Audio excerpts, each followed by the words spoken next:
नमस्कार, आप सभी का स्वागत है वाईएमसी संचार द्वारा संचालित सीरीज तजुर्बा की, जहां हम बात करते हैं उन लोगों से जिनका तजुर्बा अपने आप में एक अहम बात है। आज इसी सीरीज की कंटिन्यूटी में हमारे साथ मौजूद हैं डॉक्टर किरण बाला मैम, जो कि एडा की सीईओ भी हैं। इनका तजुर्बा अपने आप में बहुत ज़्यादा है। इनकी एकेडमिक्स लाइन में बहुत लंबी इनकी जर्नी रही है। दूरदर्शन ऑल इंडिया रेडियो में इनने सालों तक काम किया है और ऑल इंडिया रेडियो में 200 से ज़्यादा इनकी ब्रॉडकास्ट हुए हैं। मैम, पहले तो आपका बहुत बहुत स्वागत है वाईएमसी संचार के शो में। मैम, आपकी फील्ड रिसर्च को लेके काफ़ी रही है, तो आजकल के टाइम में रिसर्च को बहुत अहमियत दी जाती है सरकार की तरफ से। कॉलेज लाइफ में बात करें तो कॉलेज लाइफ में रिसर्च को बहुत अहमियत दी जाती है। आपके हिसाब से एक अच्छी रिसर्च क्या है? देखिए, अच्छी रिसर्च का मतलब है एक तो जो कुछ फील्ड ऑफ नॉलेज में किसी भी डिसिप्लिन में नॉलेज को ऐड कर रही है, कुछ नया बता रही है, ओरिजिनली कुछ कंट्रीब्यूट किया जा रहा है रिसर्च के जरिए, वो है अच्छी रिसर्च। दूसरी जो और भी उससे भी ज़्यादा महत्वपूर्ण है वो है कि आप जो भी जिस एरिया में भी स्टडी करने जा रहे हैं, कोई भी आप डिस्कवरी करने जा रहे हैं या कोई नई थियरी बनाने जा रहे हैं या किसी भी इशू पर आप अपने फाइंडिंग्स दे रहे हैं through any research method, what ever is a finding, वो सोशली रेलेवेंट होनी चाहिए। उस इंफॉर्मेशन को, उस नॉलेज को कोई यूज़ कर सके, उस रिसर्च का मतलब है। बाकी सिर्फ इसलिए रिसर्च फॉर रिसर्च से कि हमारी रेगुलेटरी बॉडीज़ कहती हैं कि आपके इतने पब्लिकेशंस हों, इतने नंबर ऑफ पब्लिकेशंस हों फॉर प्रमोशंस या फॉर डिग्री, उसका मतलब नहीं रहता अगर आपकी रिसर्च कोई नॉलेज में ऐड नहीं कर रही है और वो सोशली रेलेवेंट नहीं है या हमारे किसी नीड को का कोई सोल्यूशन नहीं दे रही है। मैम, दूरदर्शन में आपने सालों तक काम करा, ऑल इंडिया रेडियो में आपने काम किया, तो वहाँ का एक्सपीरियंस आपका अब तक का कैसे रहा? बिल्कुल, मैं तो ये कहूँगी कि अगर मैं अपने गोल्डन ईयर्स की बात करती हूँ, अपने जॉब सेटिस्फेक्शन की बात करती हूँ, तो शायद जो एन्जॉय मैंने ऑल इंडिया रेडियो और दूरदर्शन को किया वो शायद कहीं नहीं। बहुत फ्रीडम थी हमें अपने। शायद लकीली एक एडवांटेज मेरे साथ ये भी था कि मैंने जहाँ जहाँ काम किया वहाँ बिल्कुल उन स्टेशंस की इंसेप्शन से ही किया, वो शुरू से बने, तो हम लोग डे 1 से वहाँ की प्लानिंग में इन्वॉल्व थे। तो अपने चॉइस से हम लोग अलग अलग दिनों के हिसाब से प्रोग्राम की रूपरेखा बनाते थे और बोलते थे, और बहुत कुछ सीखने को मिला। रेडियो पर हमारे रेडियो स्टेशन डायरेक्टर थे मिस्टर विनोद मेहता, जिनको मैं हमेशा याद करती हूँ। रूप चांदनी खुराना अनाउंसर होती थी हमारे यहाँ, तो उन्होंने इतना सिखाया, शायद वो आज तक काम आ रहा है। उसके बाद मैंने कम्युनिटी रेडियो के साथ में काफ़ी लंबे टाइम तक जुड़ी रही, तो वो जो लेसन्स जो ऑल इंडिया रेडियो और दूरदर्शन में जो सीखे वो बाद में कम्युनिटी रेडियो पर भी और टीचिंग में भी इनफैक्ट बहुत हेल्प रही उनकी, क्योंकि फील्ड में जब आप काम करते हैं आपका जो प्रैक्टिकल एक्सपोजर है वो आपको क्लासरूम में खड़ा होने में भी हेल्प करता है। आप बच्चों को भी, स्टूडेंट्स को भी आप ज़्यादा से ज़्यादा बता पाते हैं। मैम, रिसर्च पेपर जब भी हम लिखने की ट्राई करते हैं तो हमारी सबसे बड़ी जो प्रॉब्लम आती है सबसे फर्स्ट पे कि रिसर्च की प्रॉब्लम कि जो टॉपिक हम लेते हैं कि रिसर्च प्रॉब्लम कैसे हम उसे सेलेक्ट करें, क्योंकि कहा जाता है कि रिसर्च प्रॉब्लम ही अगर हमारा सही नहीं होगी तो फिर हमारी आगे की रिसर्च भी अच्छी नहीं जाएगी। वही जो मैं कह रही थी ना कि जब इस पर्पस से रिसर्च की जाती है जी, अब डिसर्टेशन तो इम्पोर्टेंट पार्ट है हमारी डिग्री का। जब सिर्फ यही सोच कर रिसर्च की जाती है कि मुझे डिसर्टेशन अब बनानी तो है ही, या मुझे रिसर्च पेपर पब्लिश तो कराना है अपनी प्रमोशन के लिए, तो वहाँ आपकी प्रॉब्लम कोई आप रेलेवेंट निकाल ही नहीं पाते। रिसर्च प्रॉब्लम वो है जो आपको झकझोरती है। आप बैठे हैं, आप कुछ पढ़ रहे हैं, आप कुछ काम कर रहे हैं और आपको लगता है कि यार एक ये समस्या ऐसी है जिसके बारे में कोई बात नहीं कर रहा, इसका कोई सोल्यूशन नहीं निकाल रहा, क्या मैं इसके लिए कुछ करूं? क्या इससे कोई हमारी एग्जिस्टिंग नॉलेज में कुछ एडिशन होगा? क्या इससे मैं कुछ ओरिजिनली कंट्रीब्यूट कर पाऊंगी? असल में सबसे पहली तो बात ही वही है कि हम जब डिसर्टेशन करनी है उस टाइम सोचना शुरू करते हैं, अच्छा जी अब मुझे तो डिसर्टेशन करना है तो अब क्या करूं, या पीएचडी करनी है तो फिर मैं किस पर करूं।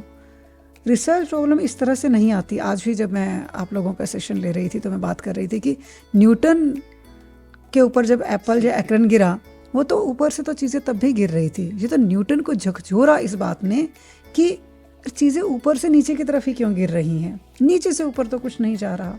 तो जब जो समस्या आपको इस तरह से झकझोरती है वही आपकी रिसर्च प्रॉब्लम होती है। और वो हमेशा ये नहीं कि साइंस में, सोशल साइंस में भी। एआई आजकल मैम हम स्टूडेंट्स की बहुत हेल्प करता है कामों को बहुत आसान करने में।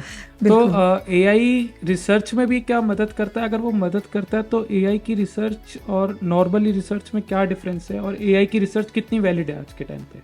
देखो, एआई को यूज़ करना आना चाहिए। एआई आपकी रिसर्च को डिफाइन करने में आपकी हेल्प करता है। ओरिजिनल आइडिया तो आपका ही होगा।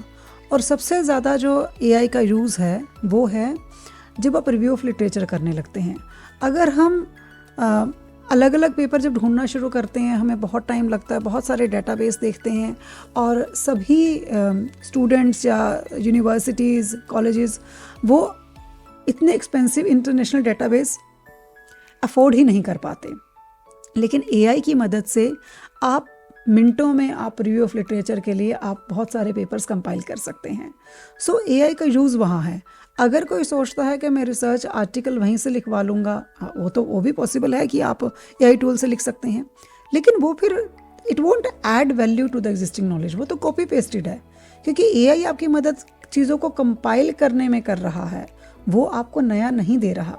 सो एआई को टूल यूज़ करें अपने काम को बेटर करने में, लेकिन एआई जो है वो आपके इक्यूमन का, आपका जो अपना रिसर्च इक्यूमन है, जो आपकी कॉमन सेंस है, उसको रिप्लेस नहीं कर सकता।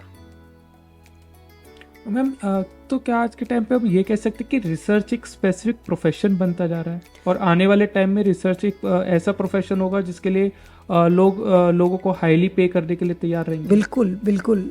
क्योंकि आप देखिए कि जितनी पॉपुलेशन बढ़ रही है, जितने डिसिप्लिन्स इंक्रीज़ हो रहे हैं, जितनी टेक्नोलॉजी बढ़ रही है, उसी तरह से हमारी समस्याएं भी बढ़ रही हैं।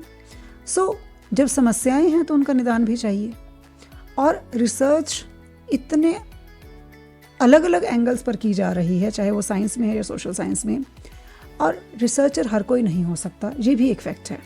हम सोचते तो हैं कि सभी रिसर्च करेंगे, अच्छी रिसर्च करेंगे, लेकिन वो जो एक रिसर्च एक्यूमन और जिस तरह का हार्डवर्क चाहिए अच्छी रिसर्च के लिए, वो लोग नहीं कर पाते हैं। तो जो अच्छा काम करेगा, सोशली रेलेवेंट, जो मैंने शुरू में जो बात कही कि सोशली रेलेवेंट और हमारी किसी नीड को सेटिस्फाई करने के लिए, उन रिसर्चर्स की पूरी दुनिया में डिमांड रहेगी। मैम कोई एक मैसेज आप अपने ओवरऑल लाइफ एक्सपीरियंस से जो स्टूडेंट्स हैं या पीएचडी स्कॉलर्स हैं या जो रिसर्च फील्ड में अपने आप को आगे बढ़ाना चाहते हैं, कोई एक मैसेज आप उनको देना चाहें कि रिसर्च करते टाइम इन चीज़ों का खास ख्याल रखें ताकि आपकी रिसर्च ज़्यादा प्रोफेशनल लगे और लोग उसे अप्रिशिएट भी करें?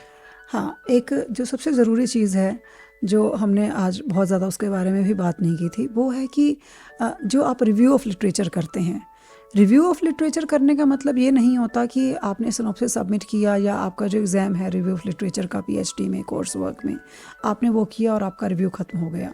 रिव्यू का मतलब है कि आप सबसे पहले तो आप गैप आइडेंटिफाई कर रहे हैं कि रिसर्च गैप कहाँ है, जिसके बेसिस पर मेरी रिसर्च प्रॉब्लम बनती है। दूसरा, आपको काम करते करते पता चलता है, औरों का काम करते हुए, दूसरे रिसर्चर्स का पढ़ते हुए, कि उन्होंने किस तरह की समस्याओं पर किस तरह का रिसर्च डिज़ाइन यूज़ किया है, किस तरह के टूल्स यूज़ किए हैं, किस तरह के टेस्ट लगाए हैं, कि जिनमें से मेरे लिए शायद कुछ हेल्पफुल हो सकता है, या सैम्पलिंग उन्होंने किस तरह से की है। तो ये जानना बड़ा ज़रूरी है। रिव्यू ऑफ लिटरेचर का मतलब ये नहीं होता कि आपने एक पेपर में से एक पैराग्राफ उठाया और आपने लिख दिया। एक तो सबसे ज़रूरी बात ये है। दूसरा, critical thinking, problem solving approach, ये दो चीज़ें हैं जो कि रिसर्च के लिए बहुत इम्पॉर्टेंट हैं। अगर आप में क्रिटिकल थिंकिंग नहीं है, अगर आप प्रॉब्लम सॉल्विंग अप्रोच नहीं रखते अपनी लाइफ में भी, तो फिर आप अच्छे रिसर्चर नहीं हो सकते। हार्डवर्क, सिंसियरिटी, ये तो है ही है, इसके बिना तो कोई अच्छी रिसर्च हो ही नहीं सकती। जैसे पीएचडी में भी मैं कहती हूँ कि आपको दिन रात लगे रहना पड़ता है अच्छा काम करने के लिए, और तो अच्छा काम वही है, और उसके लिए उसी तरह का critical thinking, problem solving approach के बिना आप नहीं कर सकते। वैसे तो रिसर्च एक ऐसा टॉपिक है कि अगर हम इस पर आज बात शुरू करें तो शायद कितना टाइम बीत जाए हमें पता ना चले, लेकिन कम समय में हमें रिसर्च के बारे में इतना सब बताने के लिए मैम आपका बहुत बहुत धन्यवाद। थैंक यू, आशा करते हैं आपको भी अच्छा लगा होगा हमारी बिल्कुल यूनिवर्सिटी में बहुत visit अच्छा करके। लगा मुझे आज बच्चों के साथ इंटरेक्ट करके, और बहुत अच्छा इंफ्रास्ट्रक्चर है आपका यूनिवर्सिटी का, आपका स्टूडियो, और जो डेडिकेशन और सपोर्ट है टीचर्स का वो वाकई ही एक काबिल तारीफ़ है। Hats off to all of them and special thanks to doctor Pavan Malik who is guiding force behind this department. ऐसे ही तमाम एपिसोड के लिए देखते रहिए तजुर्बा। मैं हेमंत शर्मा कैमरामैन विस्तृत के साथ आपसे विदा लेता हूँ।